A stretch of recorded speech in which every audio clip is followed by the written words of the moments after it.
Hello student, यह है प्रश्नावली 10.3 का चौथा प्रश्न है। इसमें हमें इस तरह से चित्र दिया है और बोला है कि पी क्यू बराबर है पी आर से। मतलब ये पी क्यू भुजा है और ये पी आर भुजा है, दोनों आपस में बराबर है, जिसको हम लोग चिन्ह बना दिया है। ठीक है, और इसमें हमें सिद्ध कीजिए बोल रहा है कि पी एस बड़ा है पी क्यू से। मतलब ये जो पी एस भुजा है वो पी क्यू, मतलब ये बीच वाला भुजा जो है छोटा है, ये वाला भुजा बड़ा है बोल रहा है पी एस वाला। ठीक है, उसको हमको सिद्ध करना है। ठीक है, इस तरह से दिया। चल इसको हल करते हैं, यहाँ से शुरू करते हैं।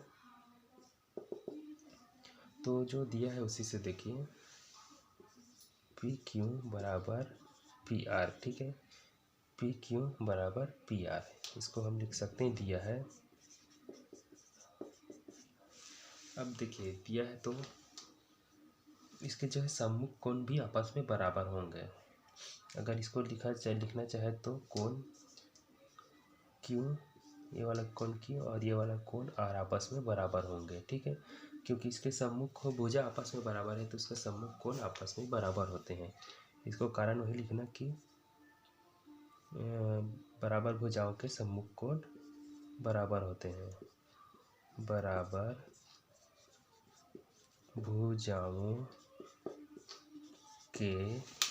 भुजाओं के सम्मुख कोण आपस में बराबर होते हैं। आपस में बराबर होते हैं। ठीक है, बराबर भुजाओं के सम्मुख कोण आपस में बराबर होते हैं, ये हो गया कारण। अब देखिए, अब हमें इसको सिद्ध करना है कि ये जो है पी एस भुजा जो है पी क्यू से बड़ा होता है। तो मतलब ये भुजा बड़ा है हो रहा है, इसका मतलब इसके सामने वाला कोण भी बड़ा होना चाहिए। तो ये वाला कोण बड़ा होना चाहिए ये वाला कोण से। ठीक है, तभी जो है ये पी एस भुजा आपस में मतलब बड़ा कहलाएगा। जैसे कि किसी त्रिभुज में अगर कोण छोटा है तो उसके सम्मुख वाला जो भुजा छोटा हो जाता है। ठीक है, इस वाले भुजा को बड़ा होने के लिए इसको सामने वाला कोण भी आपस में बड़ा होना चाहिए, इसके सम्मुख कोण। मतलब ये वाला भुजा अगर बड़ा साबित करना है तो उसके लिए ये जो इसके सामने में जो कोण है उसको बड़ा साबित करना पड़ेगा। ठीक है, और इसको छोटा करना है, मान लीजिए भुजा को, तो उसके सामने वाले इसको भी कम करना पड़ेगा। इसको 30 कर लो, इसको 60 कर लो, मान लीजिए। ठीक है, तो 60 के सामने वाला भुजा बड़ा हो जाएगा और 30 के सामने वाला भुजा छोटा हो जाएगा। ठीक, तो उसी तरह इसको हमको बड़ा साबित करना है एस पी वाला, तो उसके सामने ये जो आर कोण है इसको बड़ा बनाना पड़ेगा। ठीक है, ये बड़ा होगा तो उसके सामने वाला भुजा बड़ा होगा। तो यहाँ पर आर बराबर क्यू है, मतलब क्यू को भी अगर बड़ा कर दिए तो इसके सामने वाला ये जो है वो बड़ा ही होगा। ठीक है, तो त्रिभुज, अब इधर देखिए, त्रिभुज ये वाला छोटा वाला लेते हैं, त्रिभुज पी क्यू एस में, ठीक है, ये त्रिभुज है। मान लो त्रिभुज में हम अब ए वाला कोण की बात कर रहे हैं, कोण क्यू की। कोण क्यू को हम लोग ऐसे लिख सकते हैं कि पी क्यू आर, ठीक है, पी क्यू आर। तो ये वाला जो है इस त्रिभुज के लिए एक क्यू जो है बाहर हो रहा है। देखिए ऐसा है, ये नहीं ऐसा है, ऐसा त्रिभुज बना है देखिए, और यहाँ पर ये क्यू कोण है और ये जो पी है ये एस है। तो ये वाला जो है बाहर में कोण बन रहा है, तो हम इसी कोण की बात कर रहे हैं। इधर आर है देखिए, तो पी क्यू आर मतलब ये बाहर वाला कोण, ये जो बाहर कोण है ये अंदर के दोनों कोण के योग के बराबर होता है। ठीक है, तो इसी को हम लोग ऐसा लिख रहे हैं। ठीक है,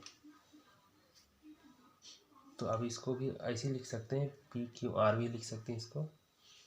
ठीक है, तो ये वाला बाहर वाला कोण जो है त्रिभुज के किसी एक भुजा के बाहर वाला कोण बनता है, वो शेष अंदर में जो भी दो कोण है उसके योग के बराबर होता है। मतलब कोण क्यू बराबर ऐसा हो जाएगा, कोण पी धन कोण एस। ठीक है, तो वैसे यहाँ पर बन रहा है, इसको मिटा देता हूँ। तो ये बाहर कोण की बात कर रहा हूँ, P Q R, P Q R. तो ये जो है अंदर में जो दोनों कोण है उसके योग के बराबर होगा। तो इसको लिखेंगे, इसको Q P S, Q P S plus इसको क्या लिखेंगे, पी एस क्यू, कोण पी एस क्यू। ठीक है,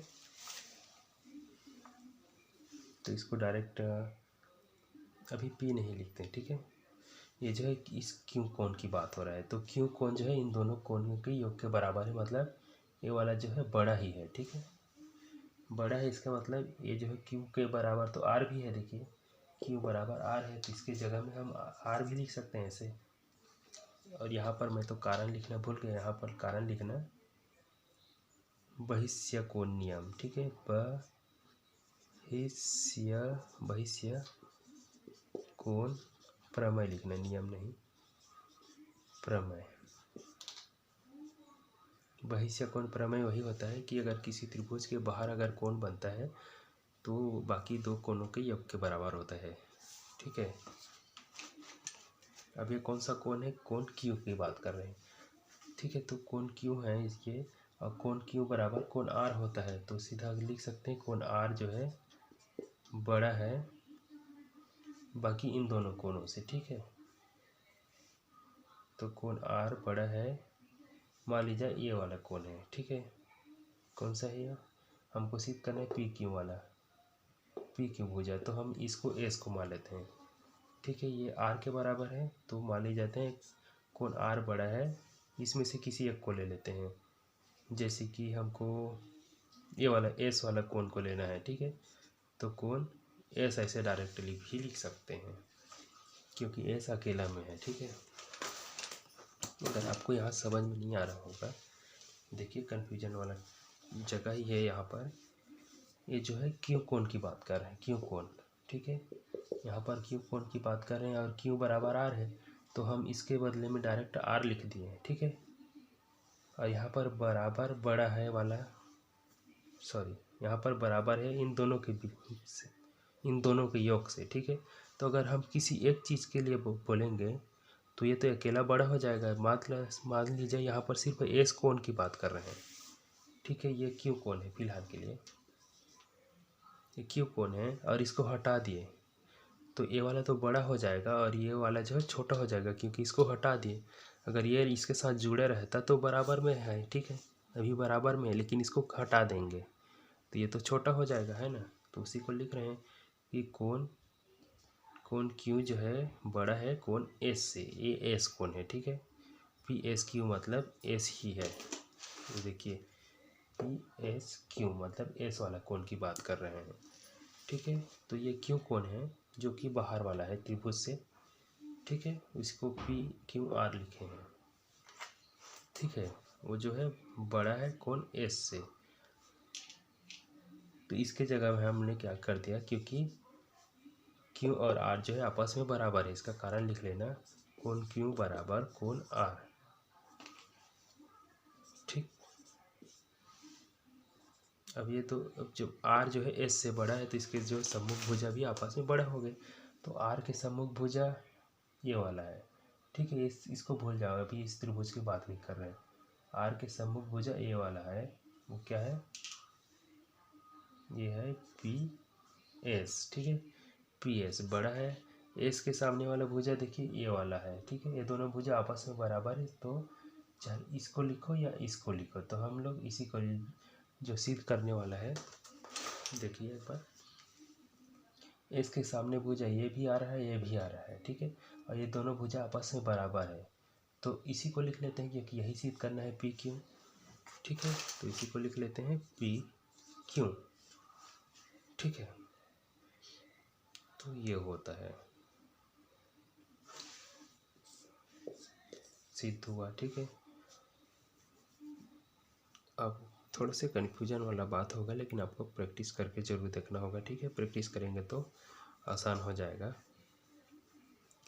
और अगर चैनल को सब्सक्राइब नहीं किया तो प्लीज़ सब्सक्राइब ज़रूर कर लेना। और इस तरह से ये जो है 10वां वाला जो है ख़त्म हो गया। ठीक है, 10वां अध्याय, अब अगला 11वां शुरू करेंगे। और अगर कुछ भूला होंगे या कोई कमेंट करके बताना चाहेंगे कुछ तो कमेंट ज़रूर कर देना। मिलते हैं नेक्स्ट क्वेश्चन के साथ। लिखना चाहो तो लिख लेना इसको पॉज करके वीडियो को, ठीक है।